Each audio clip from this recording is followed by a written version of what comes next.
एक आदमी ने हवाई जहाज में डर के मारे देखा कि उसकी नाखून की सतह तेजी से काली हो रही है। डॉक्टर निक ने तुरंत समझ लिया कि यह हृदय और फेफड़ों की अत्यधिक ऑक्सीजन की कमी का संकेत है। लेकिन इससे पहले कि वह कोई उपाय सोच पाते, उनके हाथ में पकड़ी पानी की बोतल तेजी से संकुचित हो गई। यहाँ तक कि मेज पर रखा पानी का गिलास भी जोर से हिलने लगा। पास खड़ी एयर होस्टेस ने भी कुछ गड़बड़ महसूस की और तुरंत पास की सीट पर बैठ गई। उसने सीट बेल्ट बांधते हुए यात्रियों से भी सीट बेल्ट बांधने की अपील की, लेकिन तब तक बहुत देर हो चुकी थी। अगले ही पल विमान एक अत्यधिक शक्तिशाली वायुरोध का सामना करता है और गिलास में रखा पानी अनियंत्रित होकर बाहर निकल जाता है। जो यात्री अभी सीट बेल्ट नहीं लगा पाए थे, वे सीधे तेज हवा के झोंके में उड़कर ऊपर चले गए और पूरा विमान जोरदार तरीके से हिलने लगा। सामान रखने की जगह से बैग गिरने लगते हैं और यह दृश्य देखकर यात्री स्तब्ध रह जाते हैं। वे केवल सीट के हैंडल को कसकर पकड़ सकते हैं और मन ही मन प्रार्थना कर सकते हैं कि सब कुछ ठीक हो जाए। थोड़ी ही देर में केबिन का दबाव सीमा तक पहुंच जाता है। स्थिति की गंभीरता को समझते हुए पायलट जल्दी से ऑक्सीजन मास्क पहन लेता है और यात्री केबिन के ऑक्सीजन मास्क भी गिर जाते हैं, जिन्हें लोग तुरंत पहन लेते हैं। लेकिन किसी को नहीं पता था कि इस समय बाथरूम में एक लड़की टॉयलेट कर रही थी, लेकिन जोरदार झटकों के कारण वह दरवाजा खोल नहीं पा रही थी। जीवित रहने की इच्छा से प्रेरित होकर वह बार बार कोशिश करती है, लेकिन जैसे ही वह बड़ी मुश्किल से दरवाजा खोलती है, वह अत्यधिक ऑक्सीजन की कमी के कारण बेहोश होकर गिर जाती है। लेकिन कुछ ही देर में केबिन का दबाव चमत्कारिक रूप से सामान्य हो जाता है। विमान धीरे धीरे स्थिर हो गया। सभी लोग बिना किसी बड़ी हानि के सुरक्षित बच गए। यात्रियों की भावनाओं को शांत करने के लिए पायलट तुरंत प्रसारण के माध्यम से कारण बताता है। असल में विमान ने अभी एक शक्तिशाली वायुरोध का सामना किया था, जिससे केबिन का एक सील बेड क्षतिग्रस्त हो गया था। इसलिए उच्च ऊंचाई पर दबाव की आपात स्थिति उत्पन्न हुई थी। लेकिन क्रू ने पहले ही आपातकालीन उपाय कर लिए थे और अब विमान की ऊंचाई कम की जाएगी ताकि यात्री अधिक चिंता न करें। पायलट के प्रसारण को सुनने के बाद सभी की चिंता कम हो जाती है। इस समय एयर होस्टेस ने बाथरूम में बेहोश पड़ी लड़की को देखा और डर के मारे उसे तुरंत ऑक्सीजन मास्क पहनाया। अच्छी बात यह थी कि लड़की का ऑक्सीजन की कमी का समय ज्यादा नहीं था और लगातार ऑक्सीजन लेने के बाद वह सुरक्षित रूप से होश में आ गई। सबको लगा था कि यह आपदा यहीं समाप्त हो जाएगी। किसी को अंदाजा नहीं था कि अजीब घटनाएं यहीं से शुरू होंगी। सबसे पहले यह सूट पहने आदमी है जो अचानक तेजी से सांस लेने लगता है। डर के मारे एयर होस्टेस तुरंत प्रसारण के माध्यम से पूछती है कि क्या विमान में कोई चिकित्सा कर्मी है और फिर तुरंत प्राथमिक चिकित्सा किट लेकर सूट पहने आदमी के पास पहुंचती है। लेकिन स्थिति उम्मीद से ज्यादा गंभीर होती है। सूट पहने आदमी अचानक अपना हाथ मुंह में डालता है और अगले ही पल काले खून की उल्टी करता है। इस समय डॉक्टर एंटोन मदद के लिए आगे आते हैं और प्रसारण सुनकर निक भी वहां पहुंच जाते हैं। अभी दोनों यह पता भी नहीं लगा पाए थे कि बीमारी क्या है। तभी सूट पहना आदमी जैसे किसी दुष्ट आत्मा के वश में आकर जोर जोर से झटके खाने लगा। लेकिन थोड़ी देर बाद वह अचानक शांत हो जाता है। इस मौके का फायदा उठाकर सभी उसे रसोई क्षेत्र में ले जाते हैं और निक तुरंत प्राथमिक चिकित्सा शुरू करते हैं। पास में खड़े एंटोन कृत्रिम श्वास देते हैं, लेकिन दुर्भाग्य से सूट पहने आदमी की अंततः मृत्यु हो जाती है। निक और एंटोन भी उसे बचाने में असमर्थ होते हैं। एयर होस्टेस को यह घटना पायलट को रिपोर्ट करनी पड़ती है। पायलट तुरंत इस घटना की जानकारी ग्राउंड टावर को देता है ताकि मुख्यालय मृत यात्री की जानकारी की पुष्टि कर सके। चूंकि विमान में एक व्यक्ति की मृत्यु हो गई थी, यात्रियों में घबराहट न हो, इसलिए क्रू को दूसरे स्तर के यात्रियों को पहले स्तर की खाली सीटों पर स्थानांतरित करना पड़ा और शव को अस्थायी रूप से खाली दूसरे स्तर पर रखा गया। इस समय एंटोन की पत्नी चिंतित हो जाती है और अपने पति को सूट पहने आदमी को कृत्रिम श्वास देने के लिए फटकारती है। अगर उस व्यक्ति के शरीर में कोई वायरस हो तो क्या होगा? लेकिन पास बैठी अजीब महिला की राय अलग होती है। वह मानती है कि मृत्यु में कुछ भी बुरा नहीं है और यहाँ तक कि जब शव उसके पास से गुजरता है तो वह जानबूझकर सूट पहने आदमी के हाथ को छूती है और मृत्यु के इस अनुभव का आनंद लेती है। जल्द ही क्रू के सदस्य शव को दूसरे स्तर के बिजनेस क्लास में स्थानांतरित कर देते हैं और उसे सीट पर सुरक्षित रूप से बांध देते हैं। चूंकि एयर होस्टेस भी पहली बार इस तरह की घटना का सामना कर रही थी, वे डर के मारे एक पल के लिए भी नहीं रुकी। वे तेजी से दूसरी मंजिल से बाहर निकल गई। हालांकि उनके जाते ही एक लंबी बालों वाला व्यक्ति चुपके से ऊपर आ गया। असल में जब क्रू मेंबर्स ने शव को उठाया तो उसने अचानक देखा कि सूट पहने आदमी के हाथ में एक कीमती सोने की घड़ी थी। लालच में आकर उसने सोने की घड़ी चुराने का फैसला किया, लेकिन जब उसने बड़ी मुश्किल से घड़ी उतारी तो वह तुरंत वहां से नहीं गया। उसकी हिम्मत इतनी बढ़ गई कि उसने अपने मोबाइल से कैमरे के सामने अपनी चोरी की गई चीज का दिखावा किया, यहाँ तक कि मृतक का अपमान भी किया। लेकिन उसे जरा भी एहसास नहीं हुआ कि शव का सिर धीरे धीरे उसकी ओर मुड़ रहा था। इसके बाद उसने खुद को मुसीबत में डालते हुए उसने ढक्कन उठा दिया। अगले ही पल शव अजीब तरीके से खड़ा हो गया। इसने लंबी बालों वाले व्यक्ति को इतना डरा दिया कि वह चीख पड़ा।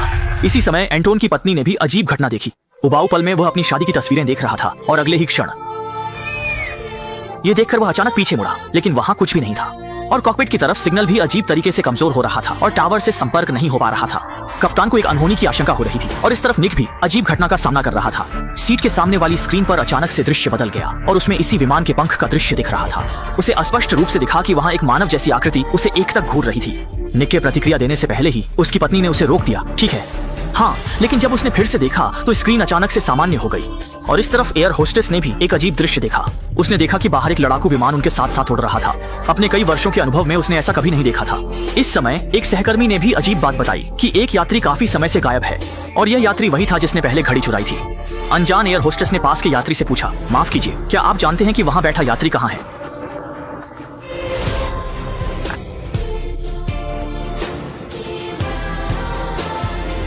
Upstairs? यह सुनकर एयर होस्टेस बहुत हैरान हुई क्योंकि ऊपर की बिजनेस क्लास में कोई नहीं था। अब वहाँ केवल एक मृत शरीर ही बचा था। हालांकि यह स्पष्ट नहीं था कि लंबी बालों वाला व्यक्ति दूसरी मंजिल पर क्या कर रहा था, लेकिन पेशेवर जिम्मेदारी के तहत दोनों ने हिम्मत जुटाकर ऊपर जाकर जांच करने का फैसला किया। लेकिन उन्होंने दूसरी मंजिल के हर कोने की तलाशी ली, फिर भी लंबी बालों वाले व्यक्ति का कोई निशान नहीं मिला। और सबसे डरावनी बात यह थी कि सीट पर बंधा हुआ शव भी गायब हो गया था। अंधेरे माहौल ने उन्हें ठंड से कंपा दिया। एयर होस्टेस ने इस अजीब घटना की रिपोर्ट कप्तान को दी। कप्तान ने सुनकर उन्हें शव को ढूंढने का आदेश दिया, अन्यथा जब विमान उतरेगा तो पूरे क्रू को कड़ी सजा मिलेगी। लेकिन उन्हें यह नहीं पता था कि इस समय एक लड़की जो बाथरूम में थी भी भयानक घटना का सामना कर रही थी। उसके पैरों के नीचे अचानक से सफेद धुंध फैल गई और ऊपर की लाइटें भी झिलमिलाने लगीं। उसके प्रतिक्रिया देने से पहले ही धुंध में से एक काली हाथ निकल आया और उसे अंधेरे में खींच लिया। चूंकि विमान के शव और कुछ यात्री अचानक गायब हो गए थे, एयर होस्टेस अब और नहीं बैठ सकती थी। अब वे केवल कोने कोने में छानबीन कर सकते थे, इस उम्मीद में कि शायद कोई छोटा सा सुराग मिल जाए। लेकिन पूरे विमान की तलाशी लेने के बाद भी कुछ नहीं मिला। इस समय डॉक्टर निक को अचानक याद आया कि यह सारी अजीब घटनाएं उसी सूट पहने आदमी की मौत के बाद शुरू हुई थी। उसने अनुमान लगाया कि सूट पहने आदमी के पास जरूर कोई छुपा हुआ रहस्य है। एंटोन की पत्नी ने भी यह सुनकर सहमति जताई, क्योंकि उसने भी अजीब छाया देखी थी और इस सब की जड़ को समझने के लिए सूट पहने आदमी की पहचान जानना जरूरी था। कुछ लोगों ने तुरंत सहमति जताई और काम शुरू कर दिया। सबसे पहले उन्हें उस व्यक्ति की पहचान जाननी थी, इसलिए उन्होंने चुपके से सूट पहने आदमी का सामान ले लिया। उन्हें लगा कि कोई नहीं देखेगा, लेकिन पता नहीं था कि आगे की पंक्ति में बैठी अजीब लड़की ने सब कुछ देख लिया था। बैग को खोलने पर उन्होंने पाया कि उसमें बहुत सारी कांच की ट्यूब्स थी, जिनमें कुछ बाल भी सील किए हुए थे।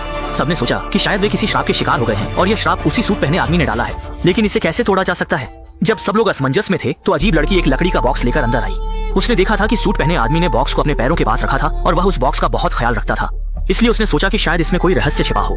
लेकिन जब वे जबरदस्ती ताला खोलने की कोशिश कर रहे थे तो एयर होस्टेस आकर उन्हें रोक देती है। सबने समझाया कि वे अजीब घटना की जड़ जानना चाहते हैं, लेकिन एयर होस्टेस ने सख्ती से मना कर दिया, यह मानते हुए कि निक और अन्य लोग दूसरों की निजता का उल्लंघन कर रहे हैं और किसी भी हाल में सहमत नहीं हुई। वे अपनी जांच जारी रखते हैं। सबने सुनकर निराशा से वहां से चले गए। अच्छा हुआ कि निकलने से पहले निक ने बॉक्स को चुपके से ले लिया। अजीब घटना के स्रोत को जानने के लिए उसने बॉक्स को जबरदस्ती खोल दिया और उसमें एक अजीब गुड़िया निकली। उसमें विस्तृत निर्देश भी थे।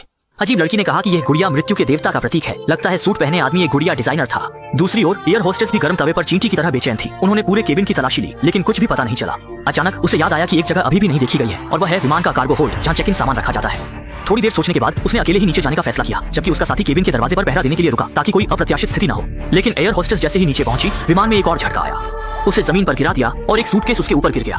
जब उसने ध्यान से देखा तो पाया कि यह वही सूटकेस था जो मर चुके सूट पहने आदमी का था। उत्सुकता से उसने देखने का फैसला किया कि इसमें क्या रहस्य छिपा है।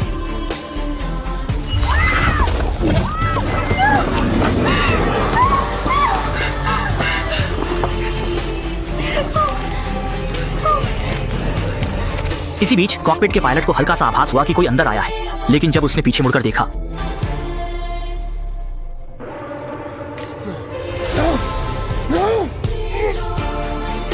और इस तरफ उसके साथी ने भी डर के मारे देखा कि कार्गो होल्ड के नीचे से सफेद धुंध उठ रही है और अगले ही पल वह लुढ़कते पलटते हुए दूसरी मंजिल पर भागा, लेकिन सफेद धुंध भी उसके पीछे पीछे आ गई। जल्दी ही वह एक बंद रास्ते में फंस गया, लेकिन अनहोनी तरीके से सफेद धुंध अचानक वापस चली गई और आवाज सुनकर निक और बाकी लोग ऊपर देखने आ गए। उन्होंने जो देखा वह उनके लिए जीवन भर के लिए अविस्मरणीय था। एक काली हाथ ने एयर होस्टेस को अंधेरे में खींच लिया। यह दृश्य देखकर सब लोग डर के मारे इधर उधर भाग गए और जल्दी से कॉकपिट में पायलट की मदद मांगने पहुंचे। लेकिन जब वे अंदर गए तो देखा कि दोनों पायलट पहले ही बुरी तरह मारे जा चुके थे। घबराए हुए लोग केवल यात्री केबिन में लौट सकते थे, लेकिन अगले ही पल निक बाथरूम में मरी हुई लड़की से ठोकर खा गया और यात्री केबिन का दृश्य उन्हें और भी चौंका देने वाला लगा, क्योंकि सभी यात्री पहले ही मर चुके थे। और सबसे डरावनी बात यह थी कि उनमें से कुछ लाशें उन्हीं की थीं। वे अपनी आंखों पर विश्वास नहीं कर पा रहे थे। अगर यह दृश्य सच था तो इसका मतलब था कि वे अब भटकती आत्माएं बन चुके हैं। इससे पहले कि वे इस सदमे से उबर पाते, सामने की स्क्रीन पर लाइव न्यूज प्रसारित होने लगी। असल में टोक्यो जा रही 7500 फ्लाइट ने रास्ते में दुर्लभ उच्च ऊंचाई के टर्बुलेंस का सामना किया, जिससे विमान का एक सील पैड क्षतिग्रस्त हो गया और केबिन में दबाव कम हो गया।